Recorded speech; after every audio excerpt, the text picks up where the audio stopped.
जो काम सरकार को बहुत पहले कर देना चाहिए था, वो सरकार अब दबाव के अंदर कर रही है। 50% नहीं मिलनी चाहिए, 100% मिलनी चाहिए, जैसे कि पहले होता था। कहते हैं कि आज केंद्रीय मंत्रिमंडल ने सुनिश्चित पेंशन प्रदान करने वाले सरकारी कर्मचारियों के लिए एकीकृत पेंशन योजना यूपीएस को मंजूरी दे दी है। 50% सुनिश्चित पेंशन योजना का पहला स्तंभ है। दूसरा स्तंभ सुनिश्चित पेंशन होगी पेंशन। केंद्र सरकार के लगभग 23 लाख कर्मचारियों को एकीकृत पेंशन योजना यूपीएस से लाभ होगा। कर्मचारियों के लिए एनपीएस और यूपीएस के बीच चयन करने का विकल्प होगा। देखिए, जो काम सरकार को बहुत पहले कर देना चाहिए था, वो सरकार अब दबाव के अंदर कर रही है। सारा विपक्ष ये कहता रहा है कि पेंशन के मामले में सरकार को डिसीजन लेना चाहिए। ये जो 2 हिस्सों में बांटा है और 50% पेंशन दी जा रही है, ये भी कम है। जैसे कि पहले होता था कि सैलरी की बुनियाद पे, तनख्वाह की बुनियाद पे एम्प्लॉइज को पेंशन मिलनी चाहिए और 50% नहीं मिलनी चाहिए, 100% मिलनी चाहिए। जो आदमी रिटायर हो गया है, पूरी जिंदगी सरकार के अंदर उसने काम किया है, देश के लिए काम किया है, आप ये फैसला कर रहे हैं पहली इंस्टॉलमेंट ये होगी, दूसरी इंस्टॉलमेंट ये होगी, 50% एश्योर्ड स्कीम होगी।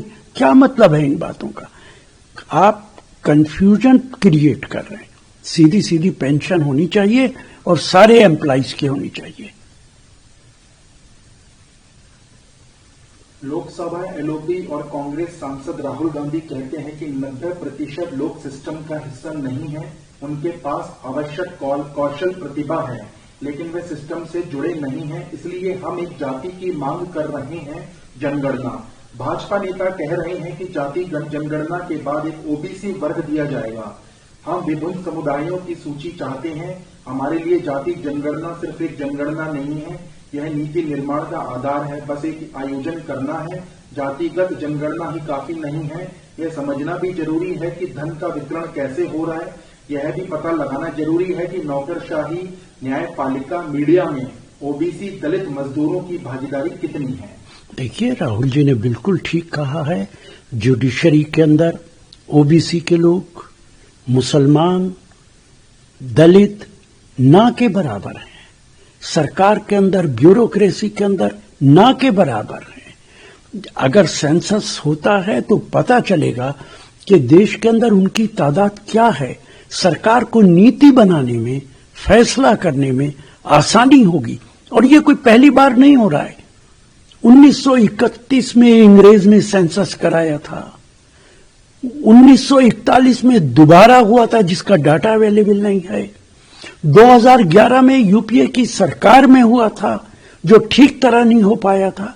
तो इसलिए ओबीसी का सेंसस होना चाहिए ताकि पता चले किसकी कितनी आबादी है, किसका कितना तादाद है, ताकि उसी की बुनियाद पे फैसला किया जा सके कि कैसे नीति बनानी है।